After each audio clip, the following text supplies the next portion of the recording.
देना होगा, महिला सुरक्षा देना होगा, राहुल गांधी जिंदाबाद, सोनिया गांधी जिंदाबाद, नारी कल्याण, दो कदम आगे बढ़ जाइएगा बोल के बोल। नारी कल्याण, नारी कल्याण, नारी कल्याण, अलका लामा जिंदाबाद, गुंजन सिंह जिंदाबाद, कांग्रेस पार्टी जिंदाबाद, महिला कांग्रेस जिंदाबाद, पूजा राय जिंदाबाद, नारी को न्याय मिलने का, नारी को न्याय मिलने का, नारी को न्याय मिलने का 33% में पास करना होगा, 33% को बिल पास करना होगा,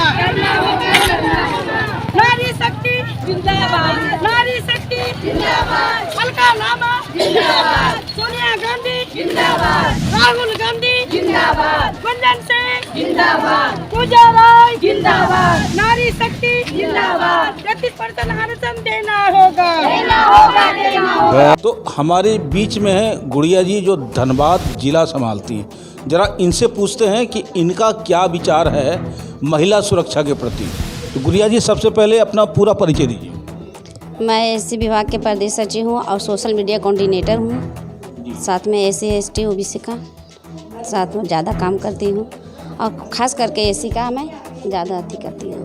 और ये बताइए कि सुरक्षा के लिए आपका क्या प्रोग्राम है, क्या प्लान है, देखिए क्या होना चाहिए समाज में? सुरक्षा का हम लोग के अच्छा है। ये हम लोग के राष्ट्रीय अध्यक्ष अलका लामा जी के नेतृत्व में और बात से उनसे कहा गया कि नारी न्याय आंदोलन करना बहुत ज़रूरी है, क्योंकि आज हमारे बेटियां कहीं सुरक्षित नहीं दिख रही है। आमतौर पर देख रहे हैं कि हमारे बेटियां हाथ में कलम लिए भी सुरक्षित नहीं है, ना हाथ में बर्तन लिए भी सुरक्षित नहीं है, ना घर में सुरक्षित है और ना वो बाहर में। हमारी दीदी बता चुकी है। इसलिए हम लोग चाहते हैं पहले केंद्र सरकार से कि हमारी बेटियां खास करके महिलाओं को सुरक्षित होना बहुत ज़रूरी है। और ख़ास जब तक वो माँ बहनों से भी मैं निवेदन करती हूँ कि वो अपनी बेटियों को पढ़ाएं। ये नहीं कि हम अपने बेटियों को नहीं पढ़ाएं। जब तक बेटी पढ़ नहीं सकती है तो वो अपना हक अधिकार के बारे में जानेगी भी नहीं और लड़ेगी भी नहीं।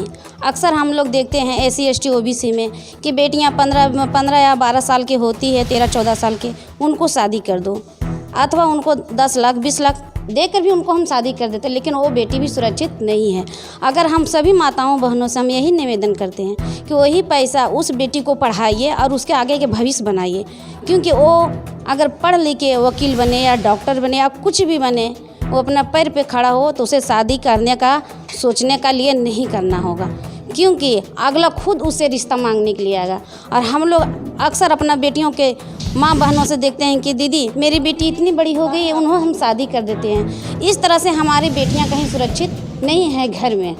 खास करके जब बेटियां पढ़ेगी, अभी हालांकि कलकत्ता का देख रहे हैं कि हमारी बेटियां तो डाक्टर थी, फिर भी उसके साथ कितना बड़ा अन्याय हो गया, हाथरस। और हम यह कहना चाहते हैं, ठीक है, सोशल मीडिया के अनुसार सोशल मीडिया में जो दिखाया जाता है वो हम लोग सब देख लेते हैं। ऐसी कुछ घटना है जो हमारे माँ बेटियों के साथ होती है, वो कहीं नहीं दिखाया जाता है, दबा दिया जाता है। अक्सर वो घरेलू घटना होता है।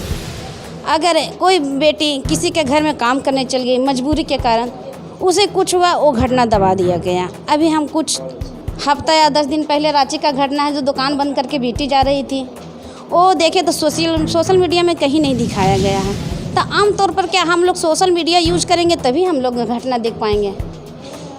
ये तो हम लोग करना है कि हम लोग किस अपना अधिकार के बारे में लड़ सकते हैं। इसीलिए हम हर एक माँ से निवेदन करते हैं कि पहले आप माँ हैं, अपना माँ का कर्तव्य निभाइए कि अपना बेटी को पढ़ाइए।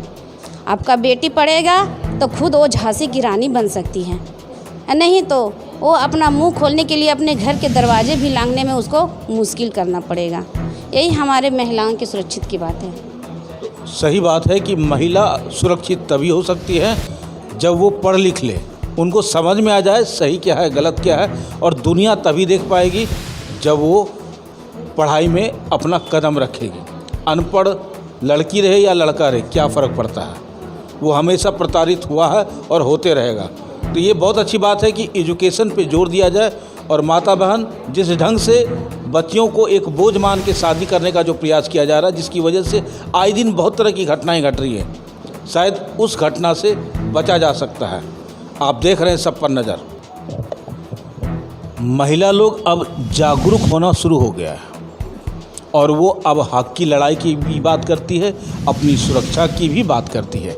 आइए जानते हैं, हमारे बीच में हमारी एक दीदी, जरा उनसे पहले परिचय लेते हैं। क्या नाम है मैडम आपका? जी, मैं महिला कांग्रेस की महासचिव रूबी खातून हूँ।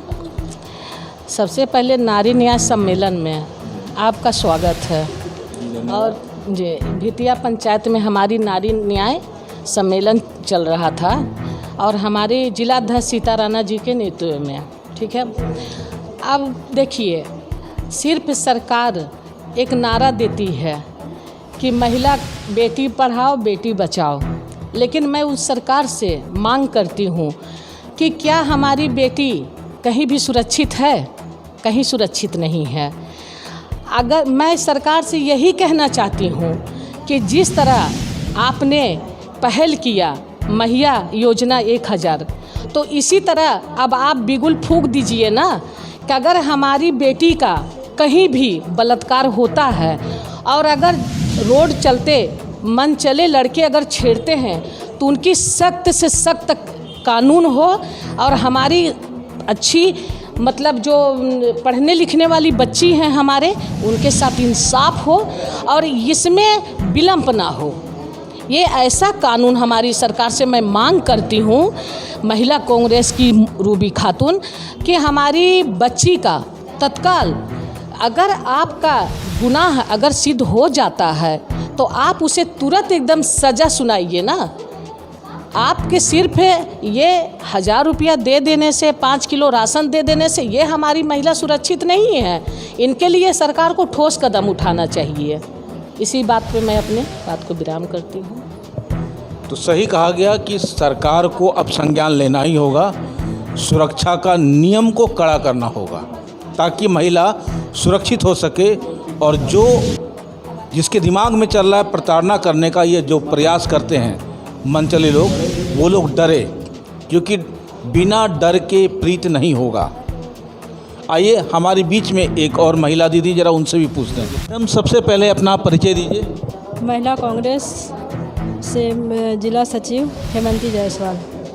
आज एक ही बताइए आप कि महिला की सुरक्षा के लिए क्या क्या कदम और उठना चाहिए जिससे महिला और अधिक सुरक्षित महसूस करे अपने आप को समाज। मोदी जी नारा लगाते हैं कि बेटी बचाओ बेटी पढ़ाओ, तो मोदी जी से पूछना चाहते हैं कि बेटी कहाँ बच रही है और कहाँ पढ़ रही है। अगर हमारे बेटी बहू बाहर जाती हैं तो हम लोग को कितना चिंता होता है कि हमारी बेटी सुरक्षित है रोड पर कि नहीं, कब घर आएगी। हम लोग इंतज़ार करते हैं, फ़ोन करते हैं। तो हम मोदी जी से यही पूछना चाहते हैं कि हमारी बेटी बहू बहन कहाँ सुरक्षित है। आप बोलते हैं कि सुरक्षित है, तो हमारे जो अभी कलकत्ता में जो डॉक्टर के साथ कांड हुआ, तो अभी तक तो कोई उनका मतलब नहीं हुआ, उनका कोई निर्णय नहीं हुआ और ना अभी तक इंसाफ नहीं मिला, ना कोई ये पकड़ाया गया। तो वही हम मोदी जी से पूछना चाहते हैं कि नारी का न्याय कैसे मिले और नारी मजबूती से कैसे चले। ठीक कहा आपने, क्योंकि अगर एक सवाल उठता है कि अगर मोदी जी लगातार पूरे 135 करोड़ लोग को देखने लगे तो ये संभव नहीं हो सकता है। इसलिए राज्य बना है, राज्य में अलग मुख्यमंत्री बना है, उसका अपना एक नियम है, अपना एक सिस्टम है और सबको अपना अपना प्रभार दिया गया, चाहे वो किसी दल से बिलोंग करता हो। तो उसमें राज्य सरकार के हित में ये आता है ये सारा नियम कानून। लेकिन अगर वहाँ पे वो गलती है तो वो राज्य सरकार की गलती हो सकती है। अब रहा केंद्र का काम है कि सेंट्रल में बैठ कर के एक ऐसा नियम लागू करना जिससे कि महिला का सुरक्षा हो सके, लेकिन इसमें राज्य सरकार को भी उतना ही पहल करना होगा, चाहे वो किसी भी दल से बिलोंग करता हो, किसी भी पार्टी से बिलोंग करता हो। महिला सुरक्षा को ध्यान में रखना ही होगा और सुरक्षा का जो नियम है, वो जो कानून है, उसको कड़ा बनाना होगा और त्वरित करना होगा ताकि महिला निडर होकर चल सके और उनका जो अपना जीवन शैली है सुधारने में वो अपने आप को प्रगति के पथ पर ले जा सके। आप देख रहे हैं सब पर नज़र। धन्यवाद।